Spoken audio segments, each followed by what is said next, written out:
son innocence et sa maladresse légendaires en font une animatrice très attachante, mais Anne-Elisabeth Lemoine se passerait bien de certains moments de malaise à la télévision. Toujours très accueillante et bienveillante, la douce présentatrice a pourtant la fâcheuse tendance à se compliquer la tâche. Ce lundi 20 février 2023, alors qu'elle recevait Hugh Jackman et Laura Dern, pour parler de leur nouveau film The Son, l'animatrice a tenté de prononcer le prénom du premier à l'anglaise.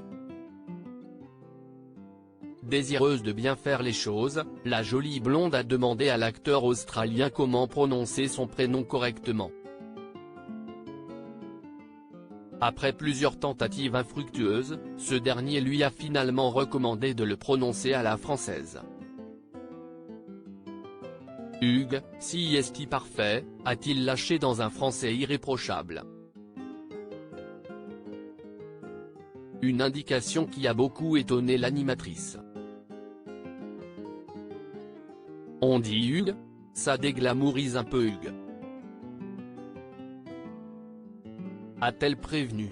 Mais loin d'être choqué, le célèbre interprète de Wolverine trouve même que la prononciation française est meilleure que l'anglaise.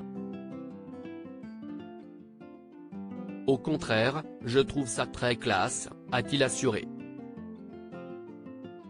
Une prononciation pas si évidente. Si Anne-Elisabeth Lemoine a longuement peiné pour prononcer le prénom de l'acteur, ce dernier a tenu à la rassurer en lui expliquant qu'il lui avait, lui-même, mis du temps à se familiariser avec son prénom. Je n'arrivais jamais à prononcer mon propre nom quand j'étais gamin. Hugh si est un drôle de nom à prononcer, surtout pour les Français, a précisé l'acteur. Heureusement, l'échange s'est terminé dans un rire général et une ambiance très détendue. Au passage, Anne-Elisabeth Lemoine a néanmoins dû se présenter car les deux acteurs de renom n'avaient aucune idée de qui elle pouvait bien être.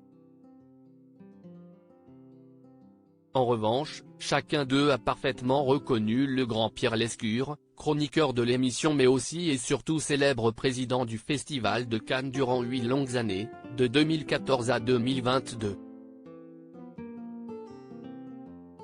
Heureusement, ils se sont montrés très agréables et bienveillants avec l'animatrice et ont beaucoup plaisanté avec elle par la suite.